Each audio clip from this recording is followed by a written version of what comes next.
There are some lives that do not begin with thunder.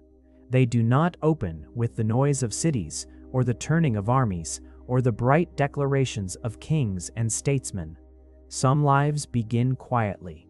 They begin beside a window. They begin in the hush of a winter evening, when the world outside has turned white, and the trees stand still beneath a soft weight of snow. In the small town of Jericho, Vermont, long before electric lights filled the rooms of country houses, and long before the camera became an ordinary object in every home, there was a boy who watched the weather with unusual care. His name was Wilson Bentley, but in time, the world would come to know him by another name, Snowflake Bentley. It was a name given not because he conquered some great nation or built some towering machine or shouted his discoveries before crowded halls.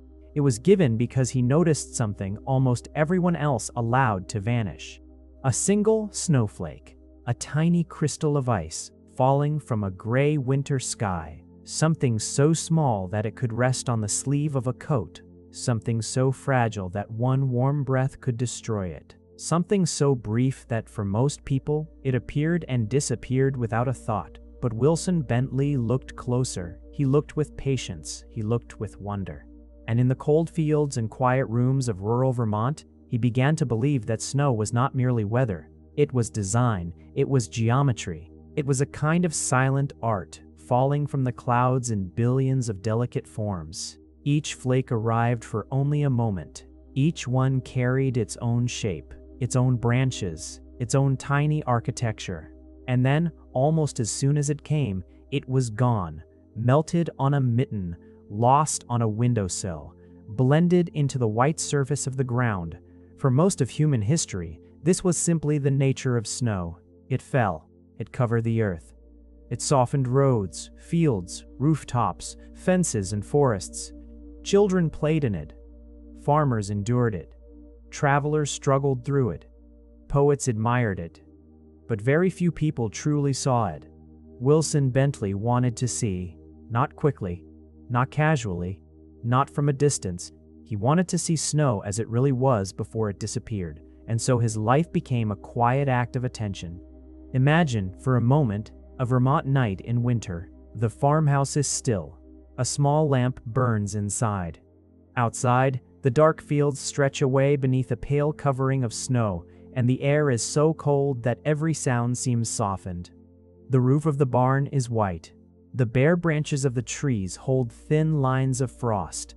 The sky is low and heavy, and from it, one by one, snowflakes drift downward. They fall without hurry.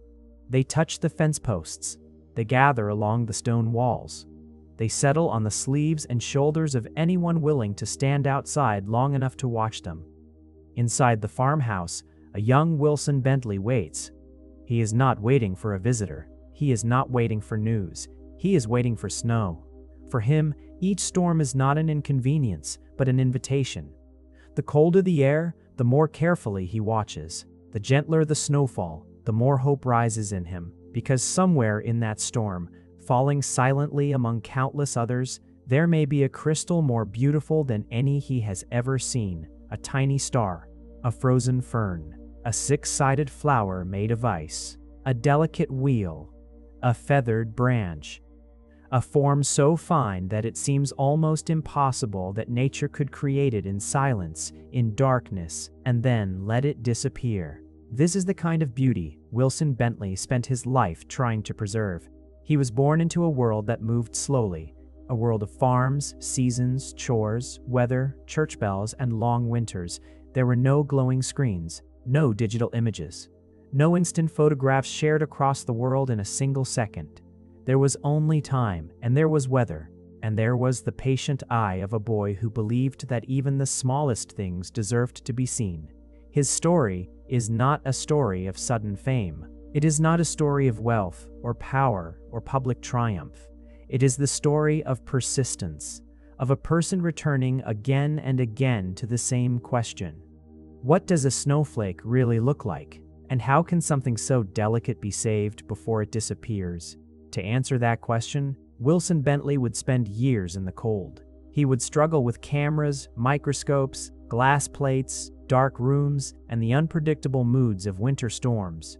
He would fail many times. He would wait for the right kind of snow. He would learn how quickly beauty can vanish, and slowly, patiently, he would create images that allowed the world to see snow in a new way, not as a blank white covering, not as a mass of cold weather, but as millions upon millions of individual crystals, each one complex, each one temporary, each one quietly extraordinary. Tonight we will follow the life of Wilson Bentley from the peaceful farms of Jericho, Vermont, to the small winter laboratory where he captured the first successful photographs of snow crystals. We will follow the boy who loved storms, the young man who joined a microscope to a camera, the patient observer who stood in freezing air waiting for the perfect flake, and the quiet photographer whose work revealed a hidden universe falling gently from the sky.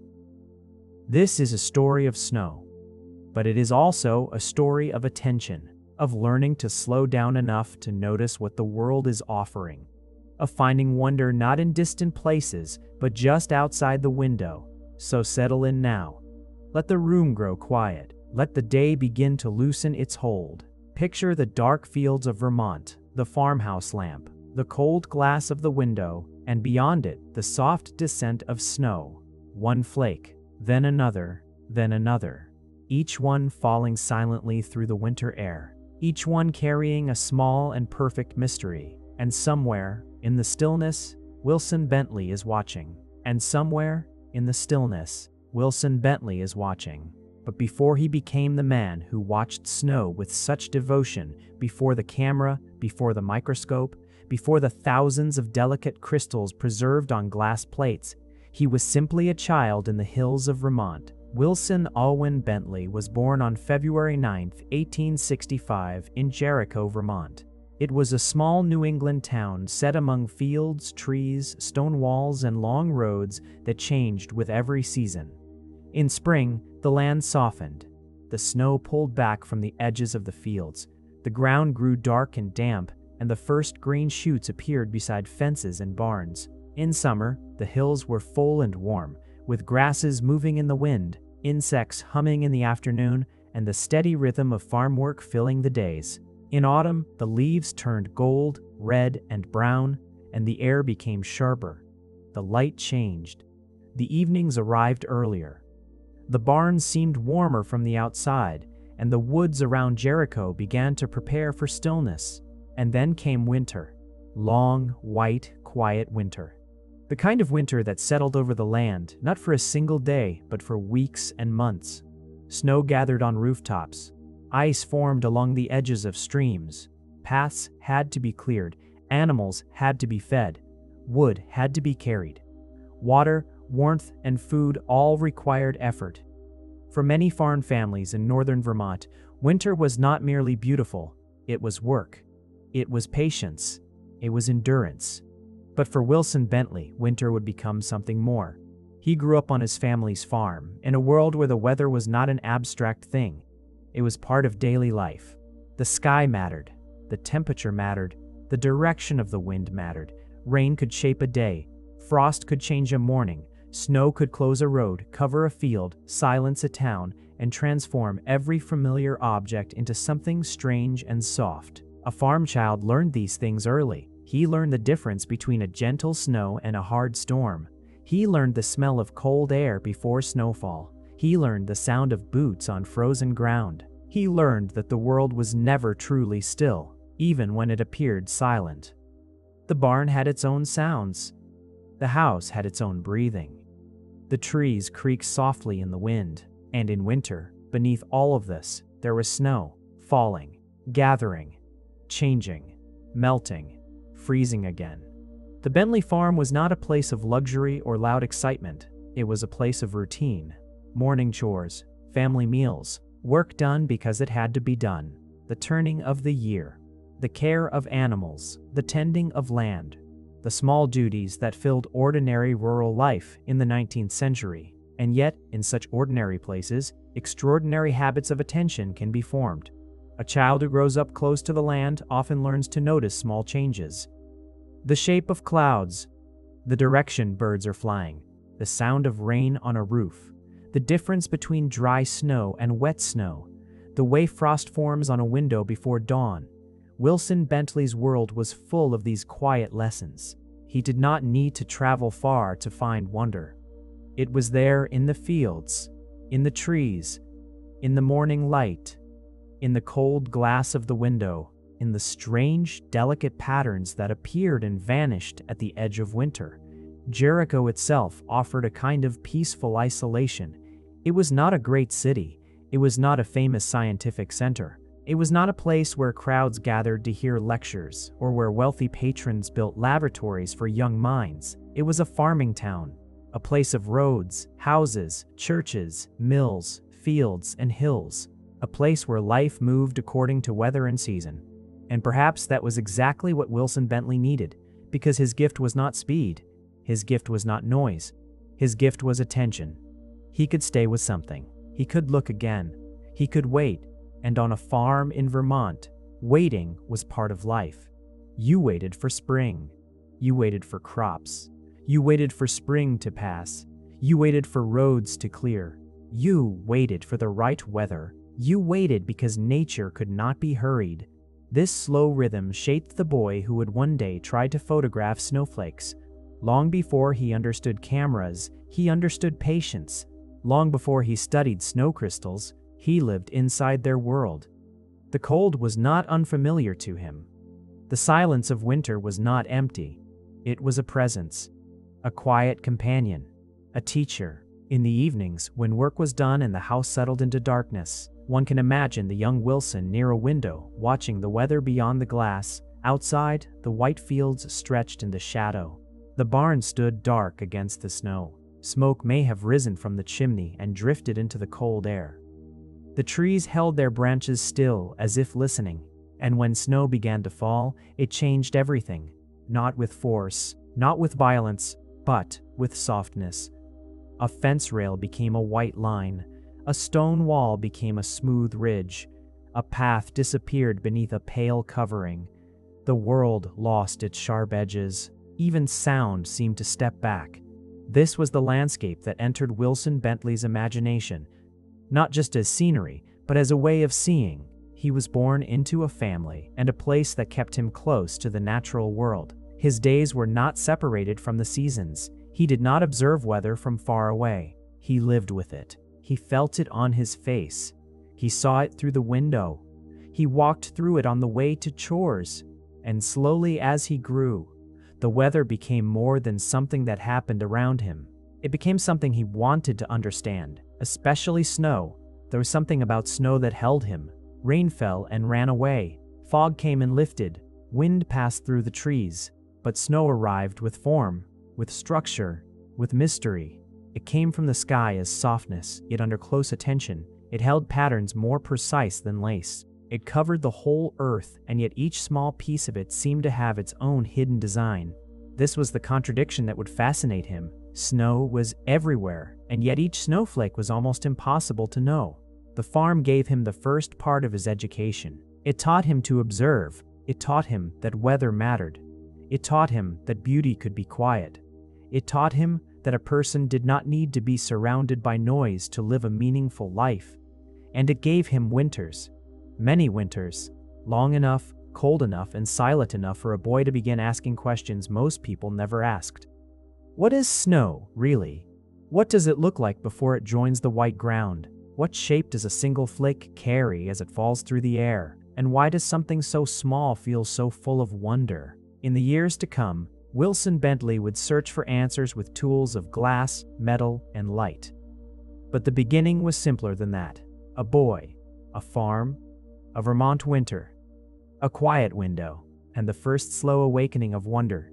And the first slow awakening of wonder did not come all at once. It came gradually. It came through mornings of frost, through long afternoons of pale winter light, through evenings when the wind moved softly around the farmhouse and the fields disappeared beneath snow.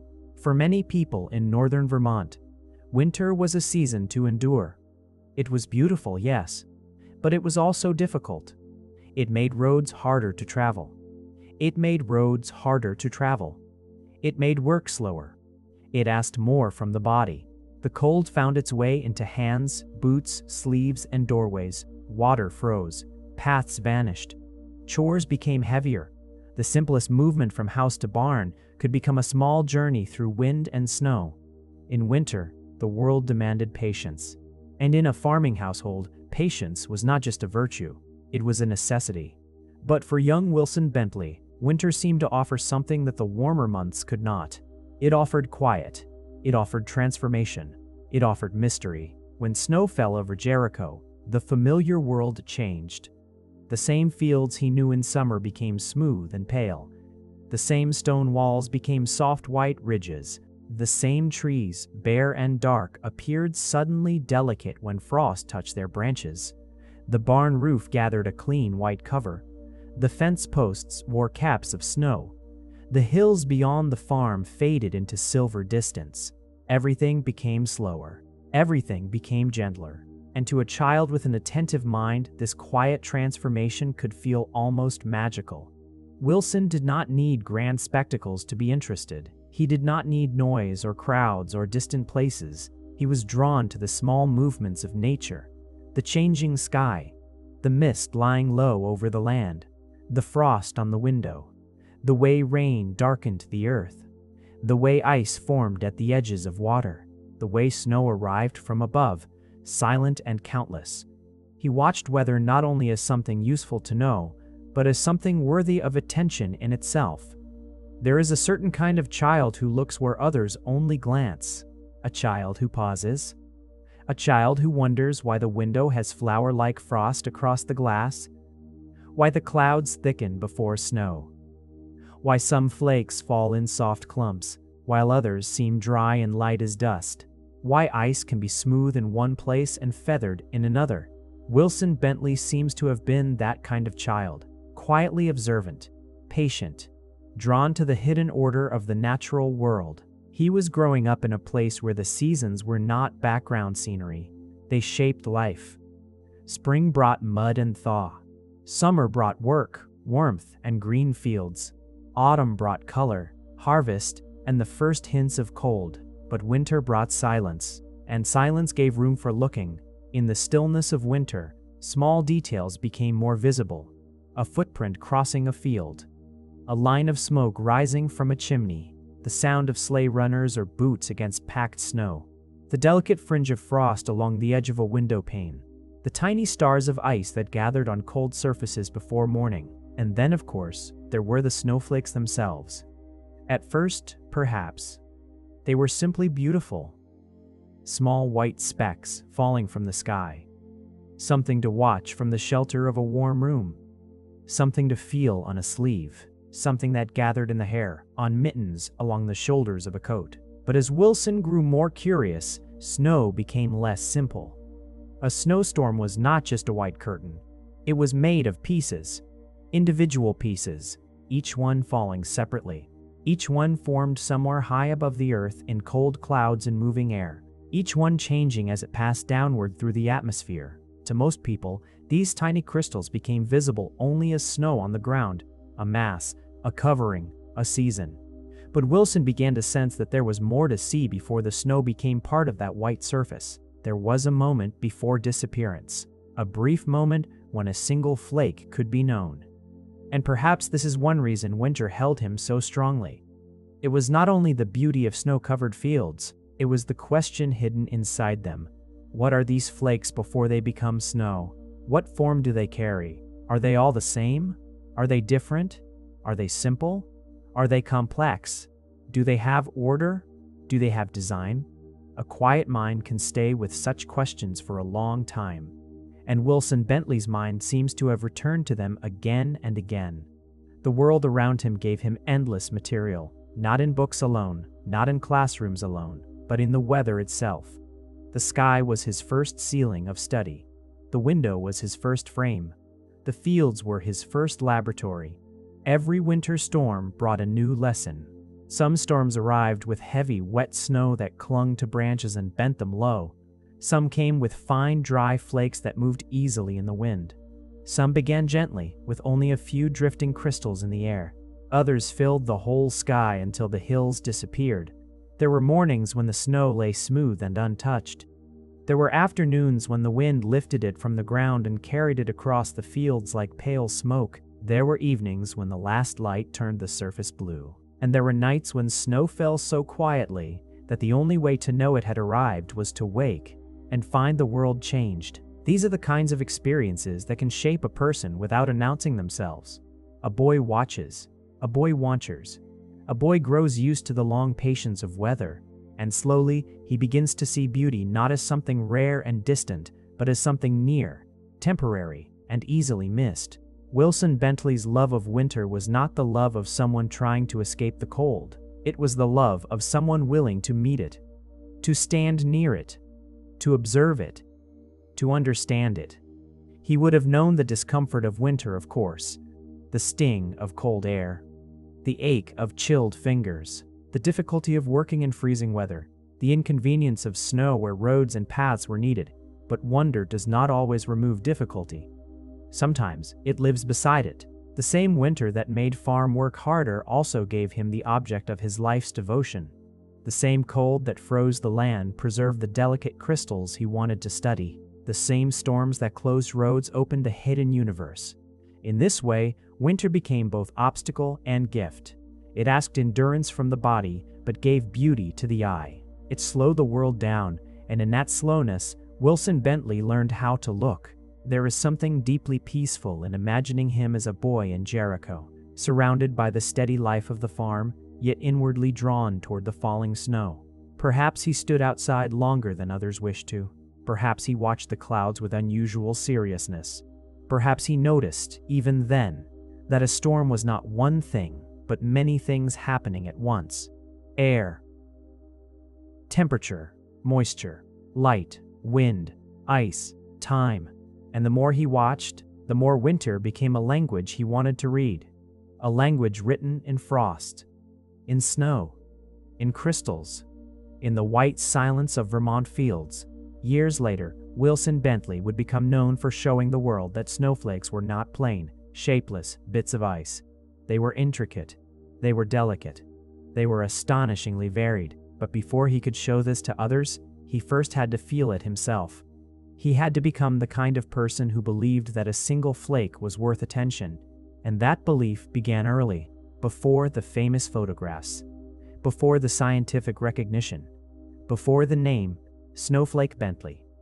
There was simply a boy who loved winter, a boy watching the weather from a quiet farm, a boy learning, season by season, that nature hides some of its finest work in the smallest and most temporary things.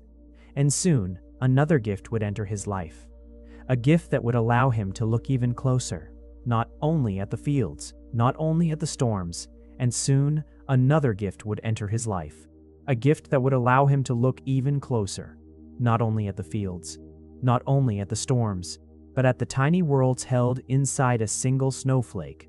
When Wilson Bentley was 15 years old, his mother gave him an old microscope. It was not a grand laboratory instrument placed inside a university. It did not stand beneath bright scientific lamps or among shelves of polished equipment. It came into a farmhouse, into the quiet world of Jericho, into the hands of a boy who had already learned to watch the weather with unusual care. And for Wilson, that microscope must have felt like a doorway. A small doorway, perhaps, made of glass, metal, and patient adjustment, but a doorway all the same. Through it, ordinary things could become unfamiliar. A drop of water could become a world.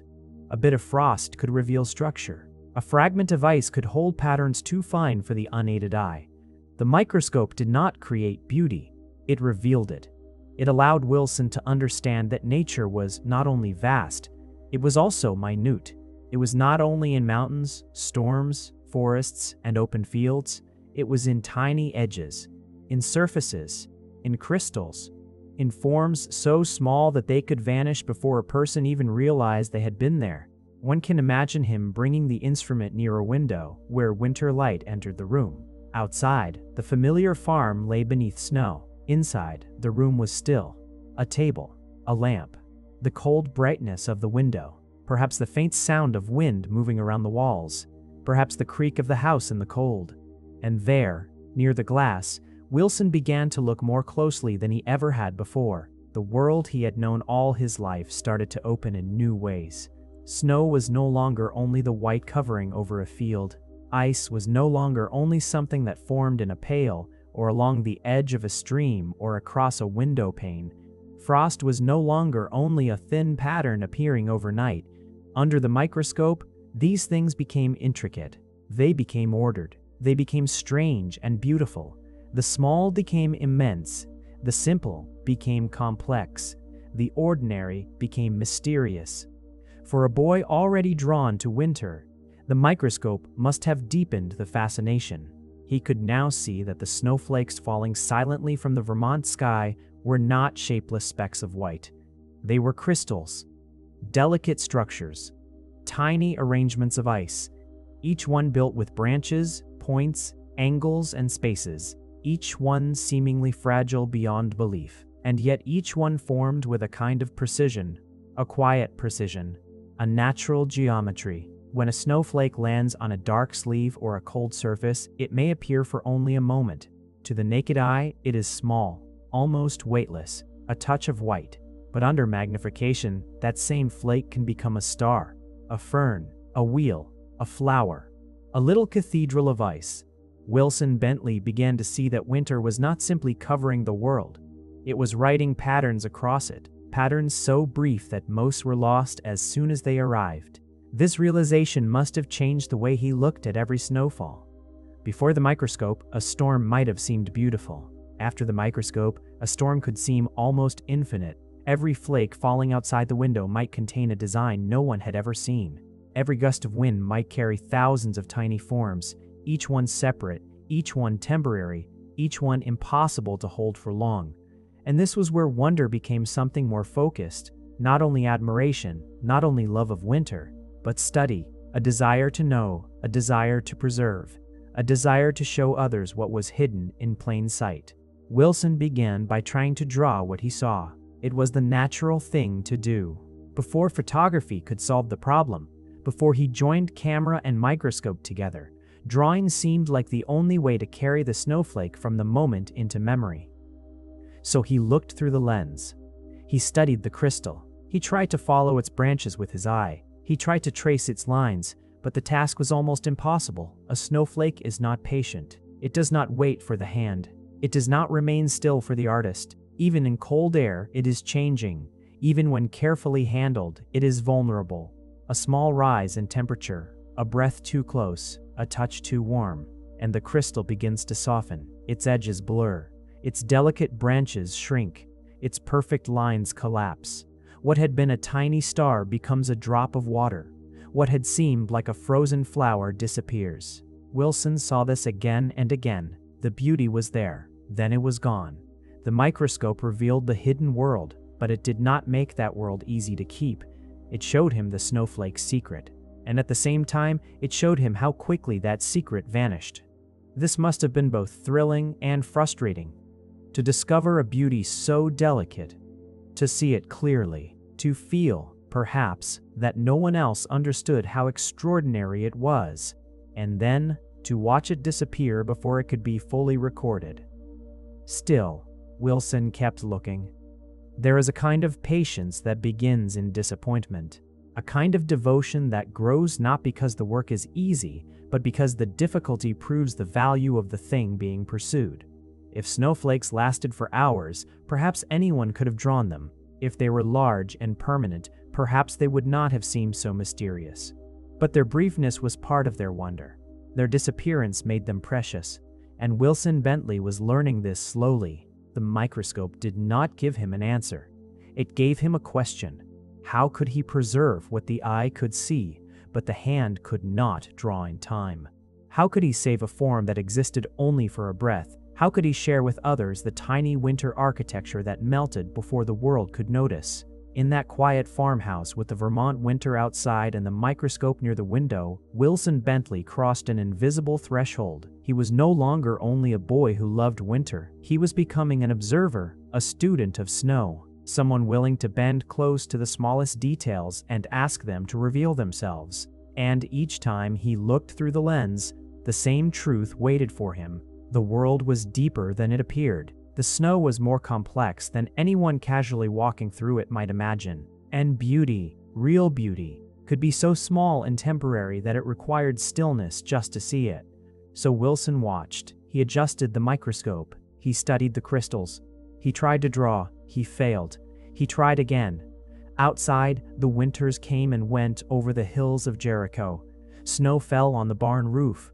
Snow gathered on the fences. Snow covered the fields in silence. And inside, near the window, a young man leaned over a microscope, discovering that a single snowflake could contain an entire hidden world. But seeing that world was only the beginning. The next challenge would be harder. He would have to find a way to keep it from disappearing. But at first, there was only the eye, the microscope, the hand, and the fragile crystal waiting beneath the lens. Before Wilson Bentley became known for photographing snowflakes, he tried to preserve them in the only way that seemed possible. He tried to draw them. It was a simple idea. If the snowflake could not last, perhaps its shape could be copied. If the crystal melted, perhaps the drawing could remain. If the tiny eye structure vanished from the slide, perhaps its branches, points, and angles could still survive on paper. So he looked carefully. He leaned close. He studied the small white form beneath the microscope, and then he tried to follow it with his pencil. But almost immediately, he faced a problem that would have discouraged many people. Snowflakes were too intricate, and they were too brief. A single crystal could contain more detail than the hand could quickly record. It might have 6 arms, but each arm was not merely a line. Each one could divide into smaller branches, and those branches could carry finer points, smaller shapes, tiny spaces, delicate edges, and soft variations that seemed to change as one looked. To draw a snowflake accurately was not like drawing a simple star. It was not like drawing a circle, a leaf, or a stone. It was like trying to draw a lace pattern made of ice while the lace was melting. Wilson would look, then draw, then look again. But by the time his pencil began to follow one branch, another part of the crystal might already have changed. A sharp edge softened. A small point disappeared. A line grew less distinct. The whole shape, once clear and crisp, began to lose itself.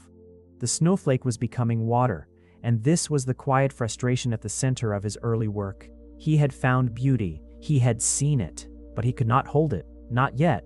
Imagine the scene. Outside the farmhouse, winter continues. The fields are white, the air is cold. Snow is falling gently beyond the window as it has fallen over Jericho for years.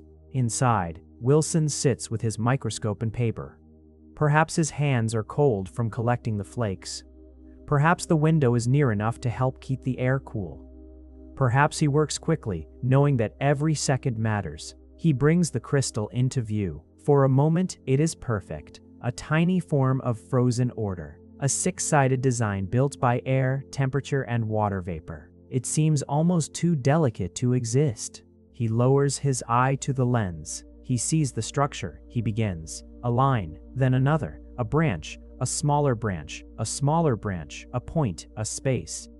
But the more he looks, the more there is to see. The snowflake is not simple. It is not waiting kindly for him. It is filled with detail. And detail takes time. The very thing he needs most is the very thing the snowflake refuses to give. Time. This must have been one of the lessons that shaped him most deeply. Nature would reveal her patterns, but not on human terms. She would show the snowflake, but only briefly. She would allow him to glimpse the design, but not to possess it easily. He had to adapt to the snow. The snow would not adapt to him. Again and again he tried. Again and again the crystals disappeared. Some may have melted before he could finish the outline.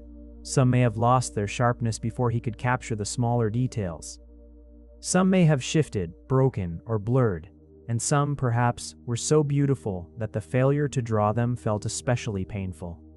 A person can imagine the feeling, to see something extraordinary, to know that it is real, to know that it is unlike anything on the paper before you, and then to watch it vanish before your hand can keep up.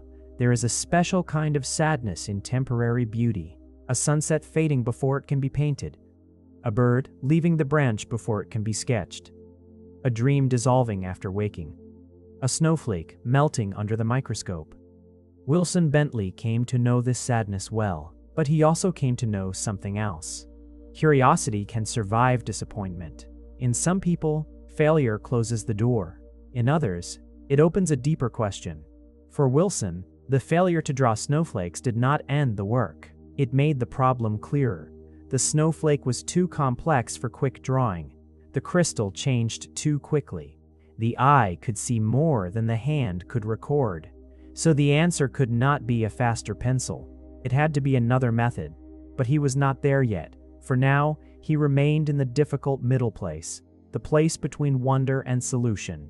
He knew there was something worth preserving. He knew the world did not yet see what he saw. He knew the snow contained designs of astonishing delicacy.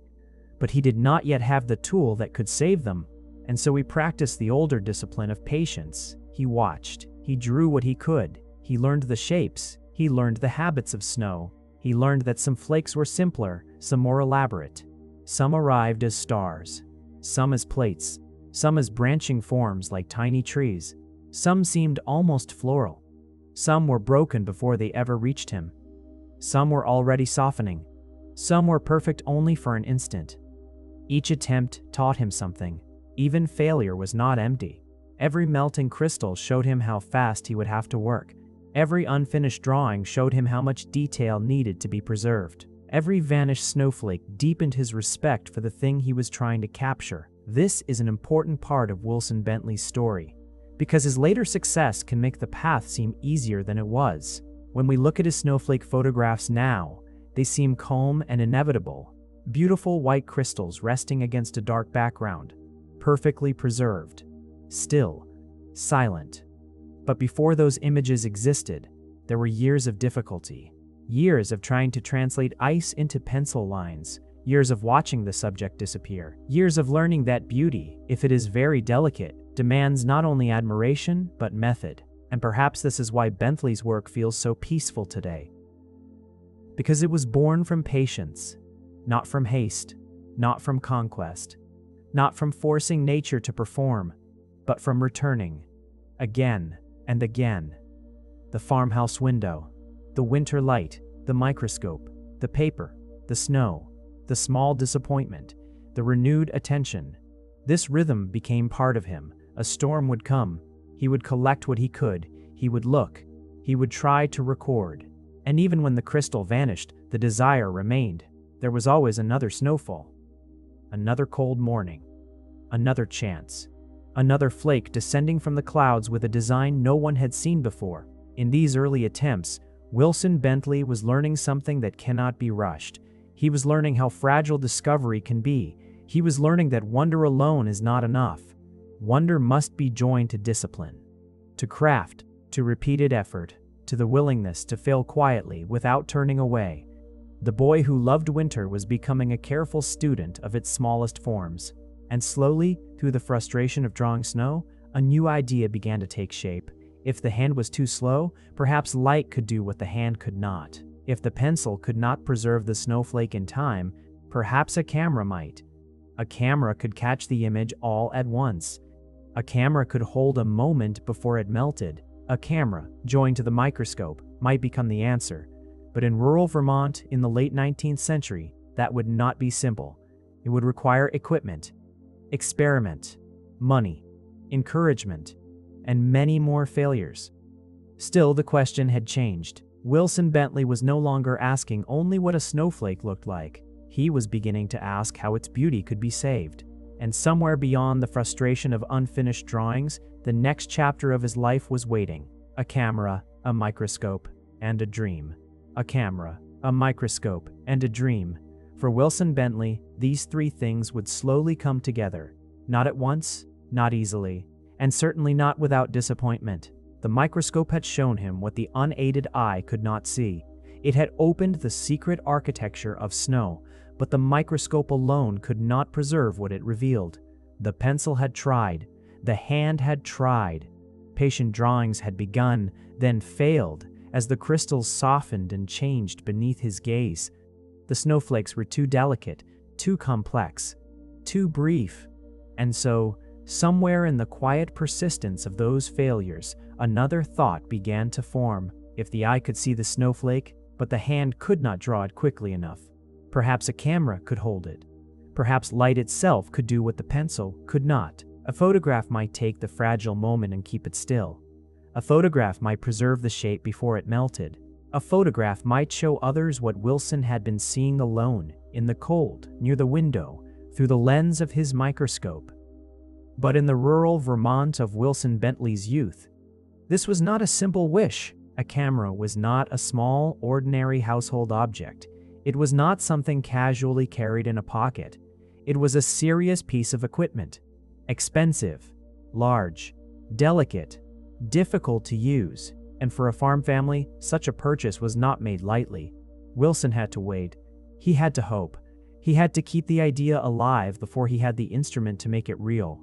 This waiting was another kind of winter, a season of patience inside his own life. He knew what he wanted to attempt. He knew the snow would continue to fall. He knew the crystals would continue to appear and disappear beyond his reach. But he did not yet have the tool he needed. There is a quiet ache in wanting to do a thing before the world has given you the means to do it. For Wilson, the dream must have been clear. The camera would not replace the microscope. It would join it. The microscope would enlarge the snowflake. The camera would preserve the image. Together, they might become an eye that did not forget. An eye made of glass, metal, light, and patience. Eventually, his family helped him obtain a camera.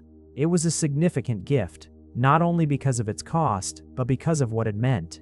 It meant that the strange dream of photographing snowflakes had not been dismissed. It meant that someone in the household had chosen to support the quiet work of a young man who wanted to capture something most people did not notice. It meant that Wilson Bentley could begin, but beginning was not the same as succeeding. The camera arrived, and with it came new problems. Photography in the 19th century required care. It required preparation. It required knowledge of light, lenses, timing, focus, exposure, and chemical processes. The image did not appear instantly as it does today. Every photograph had to be made. Every plate had to be prepared or handled properly. Every exposure required judgment. Every failure cost time, effort, and material.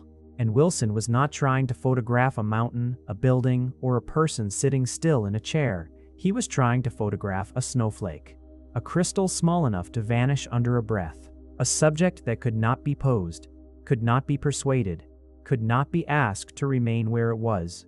The snowflake arrived only when the weather allowed. It had to be collected without damage. It had to be brought beneath the microscope. It had to remain cold enough to keep its shape. It had to be focused.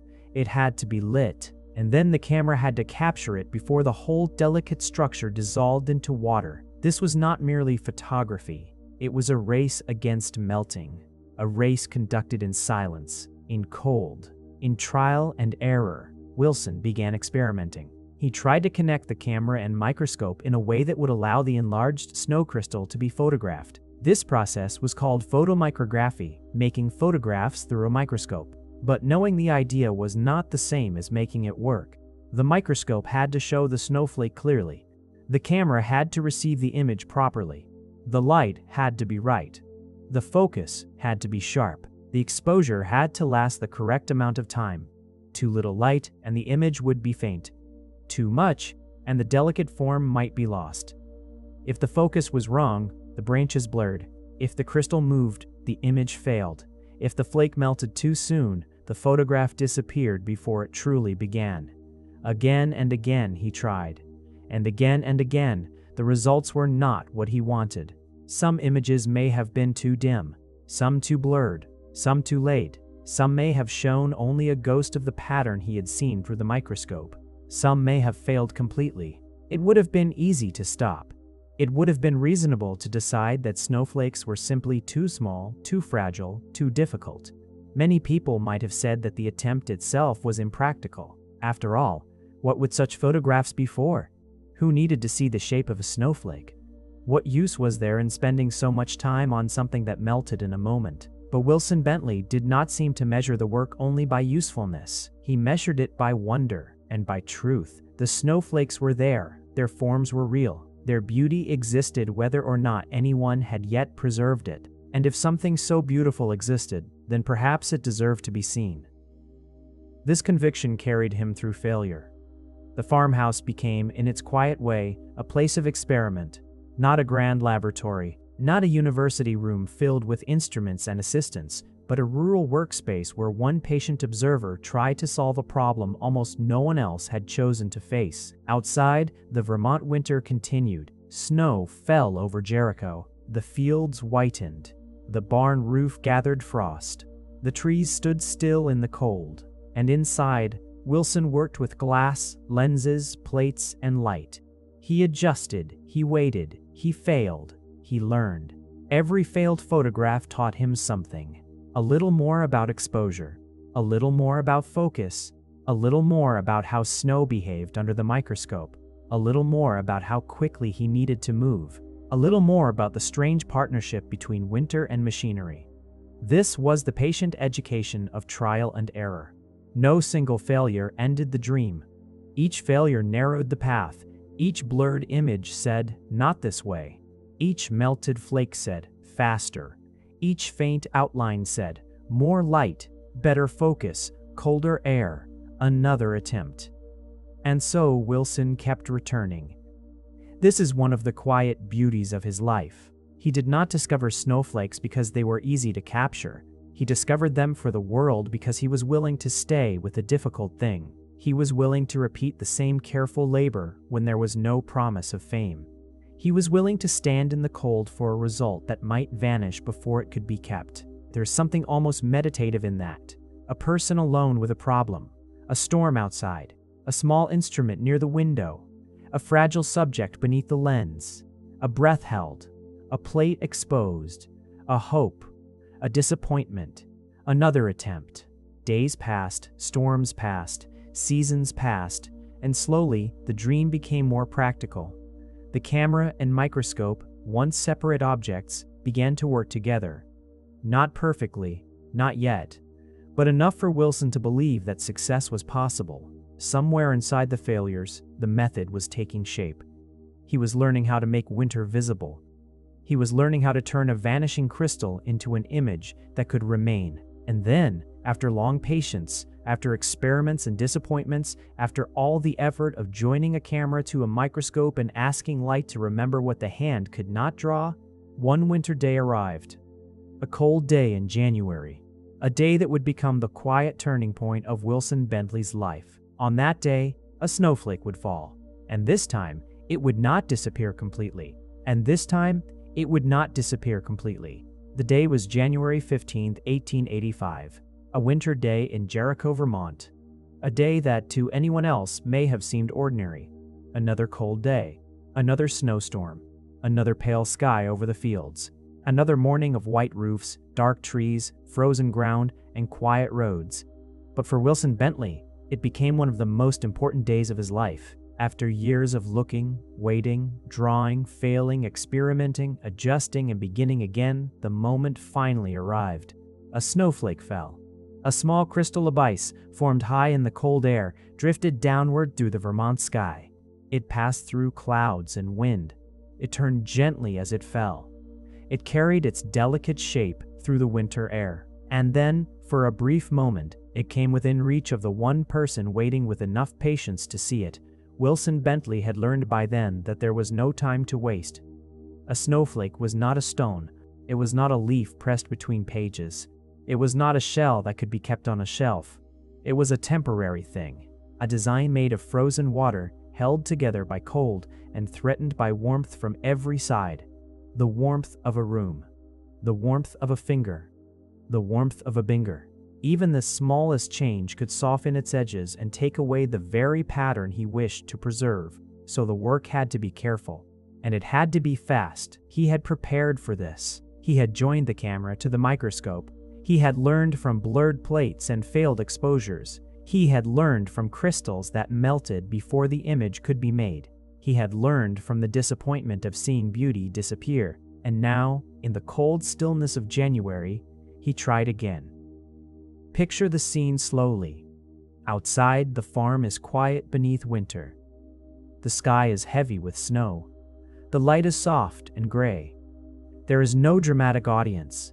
No applause waiting in another room, No great crowd gathered to watch the experiment. There is only Wilson Bentley, the cold air, the falling snow, the instruments he has assembled, and the fragile crystal he hopes to save. A dark surface receives the snowflake. Against darkness, the tiny white form can be seen more clearly. A speck at first, then, through attention, a structure. Not merely a dot of snow, but a small arrangement of branches and angles. A winter star, a little architecture of ice. He moves with care. Too rough a motion might break it. Too slow a motion might lose it. Everything depends on balance, gentleness and speed, patience and urgency, cold and light. The snowflake must be transferred, placed, focused, photographed, all before its edges begin to blur. One can imagine the quiet tension of that moment, the way his breath might have been held, the way his hands, even in the cold, had to remain steady, the way the whole world seemed to narrow down to one tiny crystal beneath the microscope.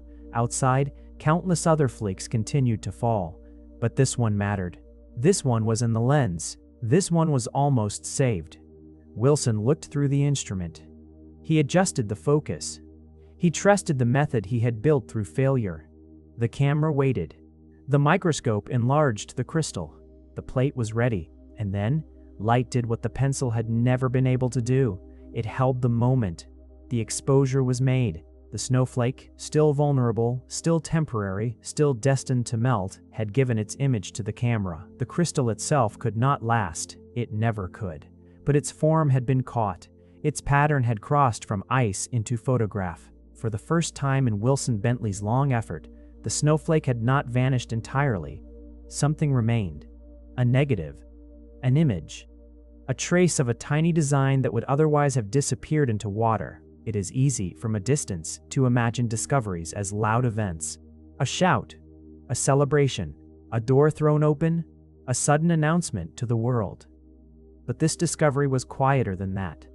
It happened in winter, in a rural place, in the work of one patient person who had refused to stop looking. The victory was not grand in outward appearance.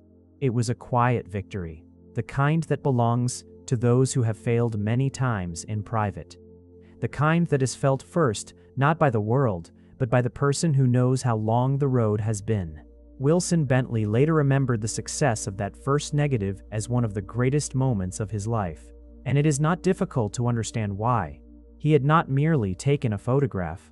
He had solved a problem that had shaped his youth, the problem of temporary beauty, the problem of the melting crystal, the problem of the hand that could not draw quickly enough, the problem of the hidden world that no one else had yet seen as he had seen it. On January 15, 1885, he found a way to let snow speak after it had disappeared. The photograph became a kind of memory, a memory made not by the mind alone, but by light. The snowflake had fallen from the clouds. It had landed in the cold. It had rested briefly under glass, and then, through the strange marriage of microscope and camera, it had entered history. From that moment on, Wilson Bentley's life had a clearer direction. He knew the method could work. Not perfectly every time, not easily, not without more failures, but it could work. A snowflake could be photographed. Its delicate geometry could be preserved. Its silent design could be shared. And the world, eventually, could be invited to look more closely. Still, he was only at the beginning. One successful photograph did not mean the work was complete. It meant the work had truly begun. There were more storms to wait for, more crystals to collect, more plates to expose, more lessons to learn from the snow itself. Each snowfall might bring new shapes. Each winter might reveal new forms. Some crystals would be simple. Some would be broken. Some would melt too soon. Some would blur. But some, if captured at just the right moment, would show the hidden delicacy that had fascinated him since boyhood. After that first success, the white world outside his window must have seemed even more alive. Every falling flake was now a possibility. Every storm carried not only weather, but discovery. The fields of Jericho were no longer only fields under snow. They were the arrival place of countless designs, tiny structures forming far above the earth, descending briefly and waiting, if only for a moment, to be seen. And Wilson Bentley was ready to see them. He had crossed a threshold. The boy who loved winter had become a photographer of winter's smallest miracles. He had taken something nearly impossible to hold and given it a lasting form. The snowflake still melted. The ice still vanished. The water still disappeared into the ordinary world. But the image remained. And in that remaining, a new life's work opened before him. A life of black backgrounds and white crystals, of cold mornings and careful hands, of glass plates, dark rooms, and patient waiting. A life devoted to the belief that even the smallest and briefest things can be worthy of our deepest attention. On that January day in 1885, no trumpet sounded over Jericho. No public ceremony marked the moment. The snow continued to fall. The farm remained quiet. The winter air remained cold. But something had changed. A single snowflake had been saved from complete disappearance. And through that small success, Wilson Bentley had begun to show the world that snow was not only weather, it was wonder. It was structure. It was art. It was science. It was a quiet geometry falling from the sky, and now, for the first time, it could be remembered. And now, for the first time, it could be remembered. A snowflake, once doomed to vanish, could leave behind an image. A crystal of ice could melt, as all snowflakes must, and yet its form could remain. For Wilson Bentley, this changed everything. The first successful photograph was not an ending. It was an opening. It proved that the impossible task was not impossible after all. Difficult, yes. Uncertain, yes. Dependent on cold, patience, and luck. But possible. And once Wilson knew it was possible, he returned to the work with even greater devotion. The method he developed was careful, quiet, and demanding. It did not require a grand laboratory. It did not require crowds of assistants. It required winter, a camera, a microscope, a dark background, steady hands, and a willingness to begin again, flake after flake, storm after storm. One of the most important parts of the process was contrast. A snowflake is pale, almost weightless. Against a bright surface, it can disappear. Against snow itself, it is nearly invisible. White on white becomes a softness without edges. A tiny crystal falls into the larger whiteness of winter, and the eye loses it. But against darkness, the snowflake begins to reveal itself. Its arms appear, its branches separate, its shape becomes readable. The white crystal stands out from the dark behind it like a little star appearing in a night sky. Bentley learned to use a dark surface, often described in accounts of his work as black velvet or another dark background, to catch the falling crystals. The darkness gave the snowflake a stage, a place where its fragile form could be seen before it melted. Imagine him standing in the cold, the air sharp, the fields white, the sky heavy with winter cloud, snowflakes drifting down, each one arriving from a height he could not see. He waits with the dark surface ready. Perhaps the wind is gentle. Perhaps it shifts just enough to make the work harder. Perhaps the snow falls too fast and many flakes land together. Perhaps it falls too wet and the crystals lose their fine edges. Not every storm is useful. Not every snowfall gives the kind of crystal he hopes for. Wilson Bentley had to learn not only how to photograph snow, but how to read winter. Some days were too warm. Some flakes were already broken. Some snow came in clumps. Some crystals were too small, too damp, too crowded, or too damaged by the time they reached him. The right snow had to be dry enough, cold enough, separate enough, delicate enough. And when such a flake appeared, he had only moments. A snowflake lands on the dark surface. For a breath, it rests there, tiny, white, intricate, a small piece of winter held against darkness. Bentley must move quickly, but not carelessly. The crystal cannot be touched with warmth. It cannot be pressed. It cannot be handled like an ordinary object. Everything about it is vulnerable. A finger would destroy it. A breath could soften it. A warm room could erase it. So the work belongs to the cold. The instruments must be near enough. The process must be practiced enough. The body must learn the movements, collect, transfer, focus, photograph, all before the design begins to disappear. There is a kind of gentleness in such work. a gentleness joined to discipline. The snowflake must be treated almost as if it were alive, though it is only ice. It must be respected, not forced, not rushed beyond what it can survive, but not handled slowly either. Too much delay and the crystal becomes water. Too much pressure and the branches break. Too much warmth and the pattern fades. The balance is delicate, and Wilson Bentley spent years learning that balance. Inside, or near the sheltered place where he worked, the microscope waited. Through it, the flake would become large enough to study. The camera joined to the microscope waited too. This arrangement allowed the enlarged image to be captured, but even with the right equipment, every step required care. The crystal had to be placed where it could be seen clearly. The focus had to be adjusted. The light had to reveal the form without ruining it. The exposure had to be made at the right moment. And all the while, time moved quietly against him. The snowflake was always changing, always beginning, in some small way, to leave. Picture the scene in slow detail. A winter window, a dim workroom, cold glass, a dark cloth or surface nearby holding tiny white forms. Wilson's hands chilled from the air, his breath visible for a moment, then fading. The microscope standing ready, the camera attached with patient ingenuity. Glass plates waiting to receive the image, the light of the winter day falling softly, never harshly, never warmly, just enough to help the crystal speak. Outside, the snow continues. Inside, the work narrows to one small point. The snowflake beneath the lens. He looks. He adjusts. He waits for clarity. The branches come into focus. A six-sided form appears. Perhaps it is a star. Perhaps a plate. Perhaps a feathered shape with arms branching outward like winter ferns. Perhaps it is broken on one side, yet still beautiful. Perhaps it is nearly perfect. The camera receives what the microscope reveals, and then the photograph is made. Another snowflake saved, another temporary form given a longer life, but there is no certainty that each attempt will succeed. This is important to remember. Bentley's photographs, when we see them now, can look effortless.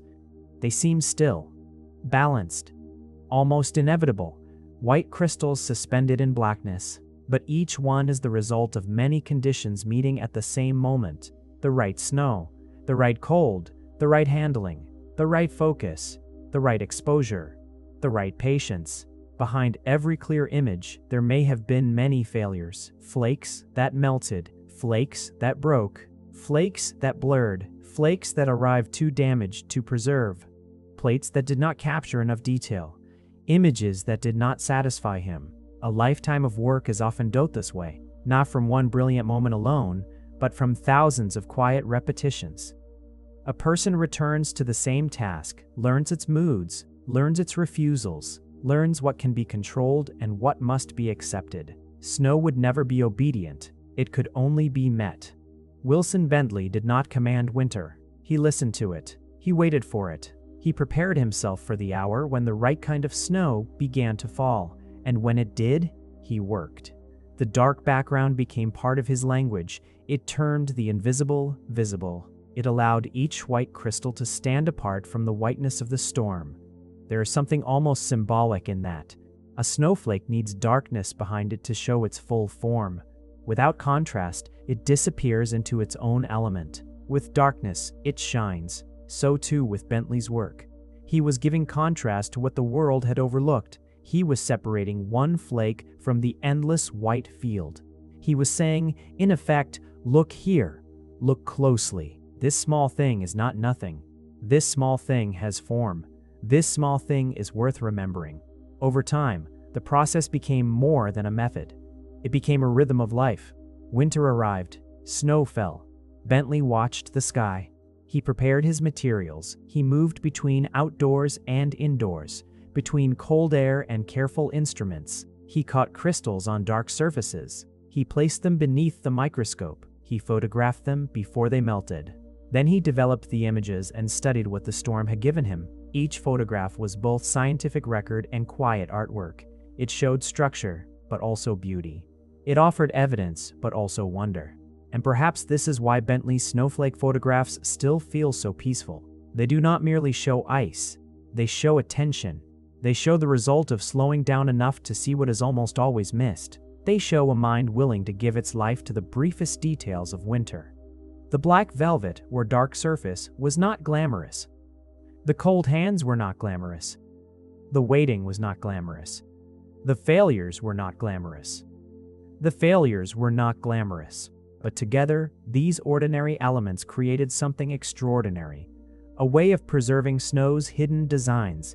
A way of turning a falling crystal into a lasting image. A way of showing that the smallest forms in nature can hold immense complexity. For Wilson Bentley, each snowstorm was no longer only weather. It was a gallery opening silently above the farm, a gallery of ice, air, and chance. The clouds released their tiny works. The wind carried them downward. The cold protected them for a moment, and Bentley, standing ready in the quiet of Jericho, tried to receive them before they disappeared. Not all could be saved. Most were lost. Most fell to the ground, joined the white surface, and melted when their time came. But some were caught. Some were photographed. Some were given a second life, and as the years passed, these photographs began to gather. One image, then another, then hundreds, then thousands. A lifelong archive of winter's delicate imagination. Wilson Bentley was no longer only proving that snowflakes could be photographed, he was building a record of forms so fragile that no human hand could keep them, a record made from cold, darkness, glass, and light. And with every new photograph, he moved closer to a belief that would become forever linked with his name.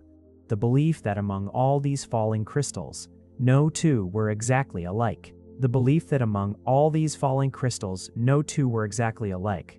It is a simple sentence, so simple that many people have heard it since childhood.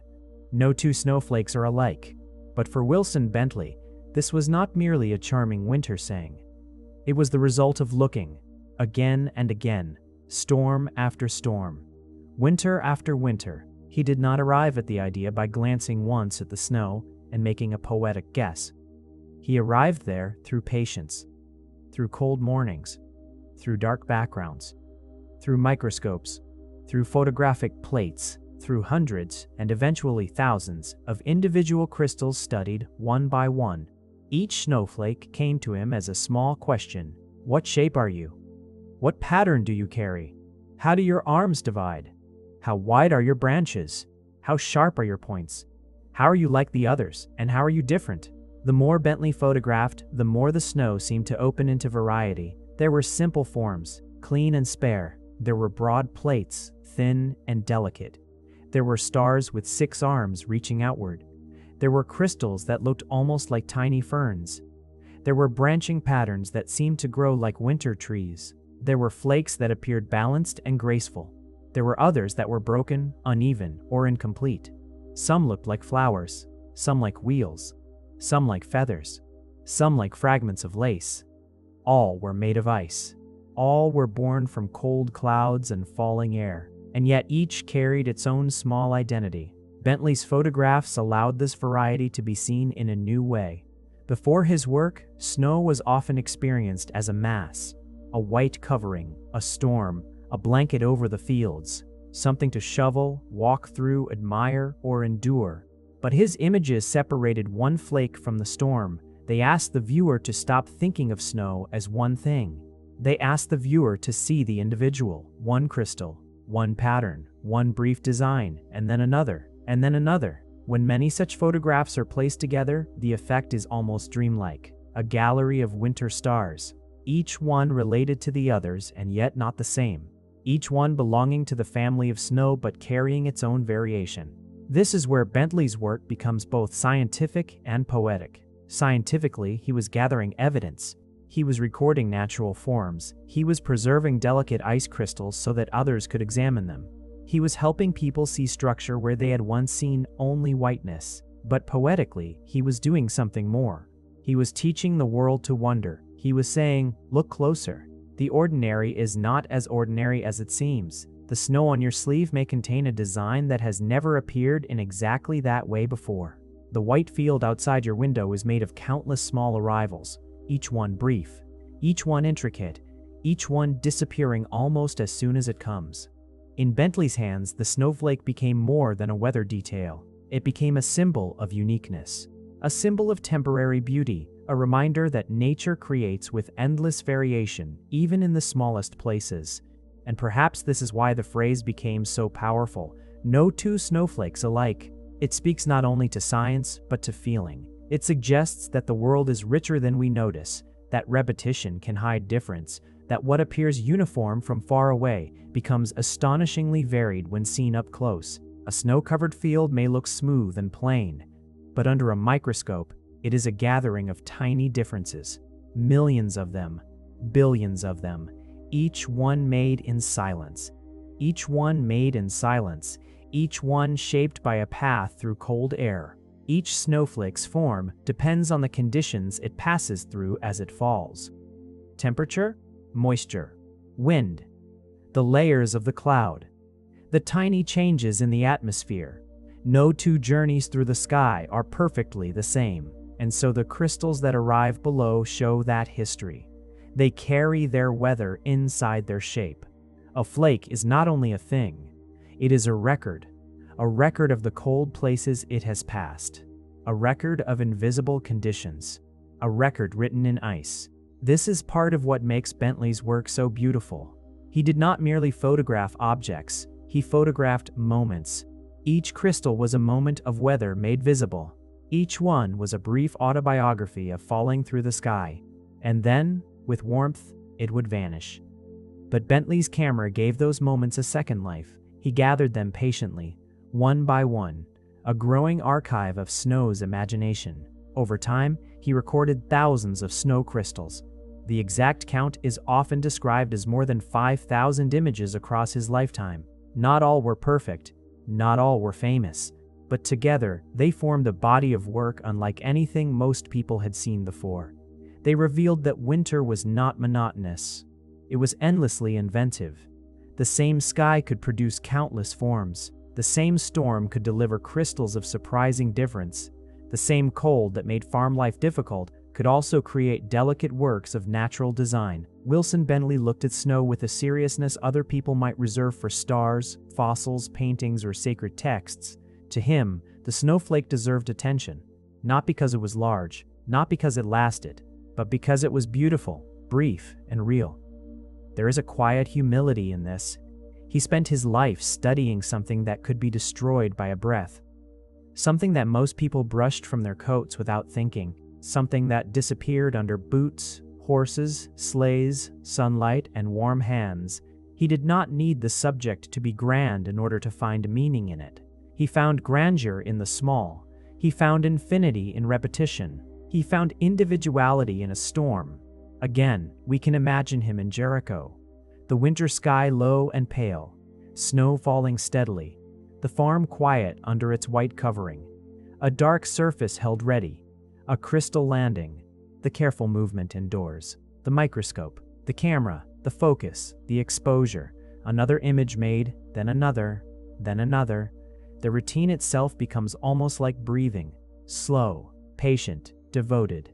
And after each photograph, the same revelation returns. This one is different. This one has its own form. This one will never fall again in exactly this way. Bentley did not turn snow into wonder. The wonder was already there.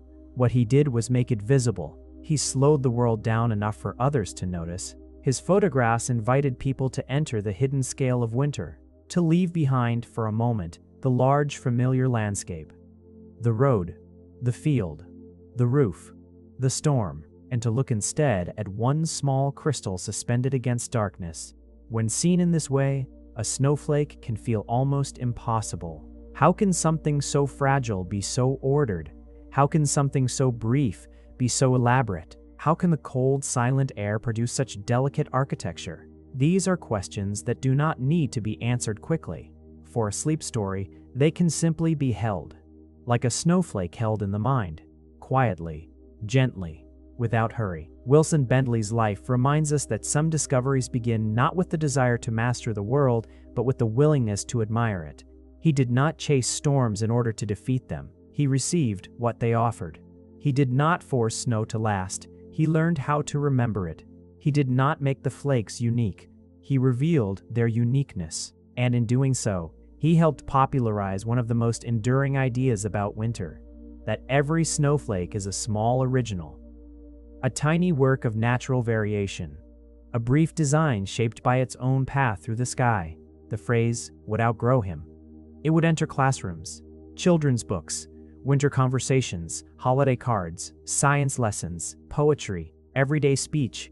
People who never knew his full story would still repeat the idea he had helped make visible. No two snowflakes are alike, and behind that phrase, quietly, patiently, there was Wilson Bentley, a farmer's son in Vermont, standing in the cold, looking closely, saving one crystal at a time. His work joined two ways of seeing that are sometimes kept apart, the scientific and the poetic. The scientific asks, what is this? How is it formed? How is it structured? How does it differ from another? The poetic eye asks, what does it feel like to see this? Why does it move us? What does such fragile beauty teach us about the world? Bentley's snowflakes answered both. They were specimens, and they were wonders. They were evidence, and they were art. They belonged to meteorology, photography, and natural history. But they also belonged to silence, patience, and awe. By the time he had photographed hundreds and then thousands of crystals, Wilson Bentley had given the world a new intimacy with winter. Snow was no longer only the soft white substance falling over fields. It was a multitude of hidden forms, a quiet abundance, a storm made of individuals, each flake falling alone even as it fell among countless others. And perhaps that is why the idea still comforts people.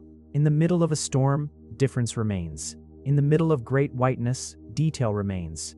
In the middle of what seems ordinary, mystery remains. Wilson Bentley had spent years proving this with cold hands, patient instruments, and a heart willing to look again. And as his collection grew, so did the importance of his quiet work. He was not only a boy who loved winter anymore, not only an experimenter with a camera and microscope, not only a patient observer on a Vermont farm. He was becoming something rare, a farmer, a photographer, and, in his own gentle way, a scientist. A farmer, a photographer, and, in his own gentle way, a scientist. Wilson Bentley did not follow the usual path of a famous scientific figure. He was not trained in the great universities of Europe. He did not spend his life in a formal laboratory surrounded by assistants, professors, and polished instruments. He did not begin with a title that announced him to the world. He began on a farm in Jericho, Vermont. Among fields, barns, seasons, weather, chores, and long winters. And perhaps this is one of the most beautiful parts of his story. His life reminds us that careful observation does not belong only to grand institutions. Wonder can live in ordinary rooms. Discovery can begin beside a farmhouse window. Science can grow from patience, attention, and the simple decision to look more closely than others have looked before. Wilson Bentley's daily life was not separate from the natural world he studied. He did not need to travel to find his subject. He did not need to wait for rare expeditions or distant landscapes. His subject came to him. It fell from the sky. It landed on his farm.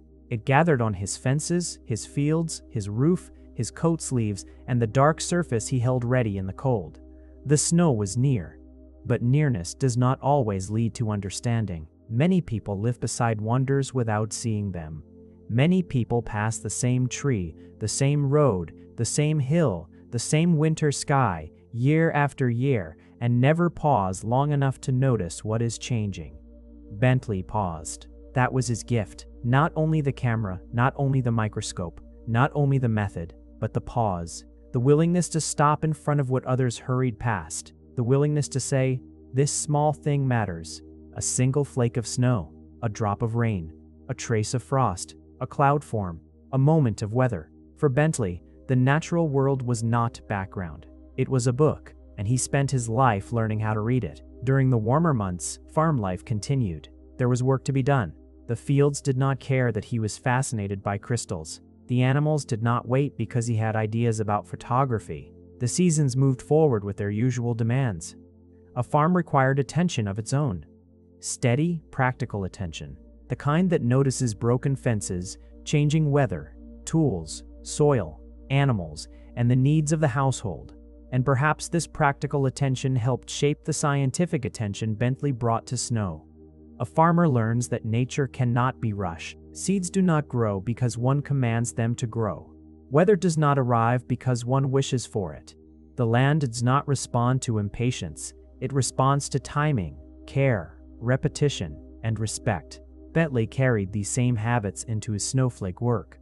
He could not command a storm to produce perfect crystals. He could not ask the clouds to send him the right shape. He could not force a snowflake to remain frozen. He could only prepare, wait, watch, receive, and work carefully when the moment came. This is why his life feels so different from stories of dramatic invention. There is no single machine roaring into motion, no crowded hall erupting into applause, no race across continents.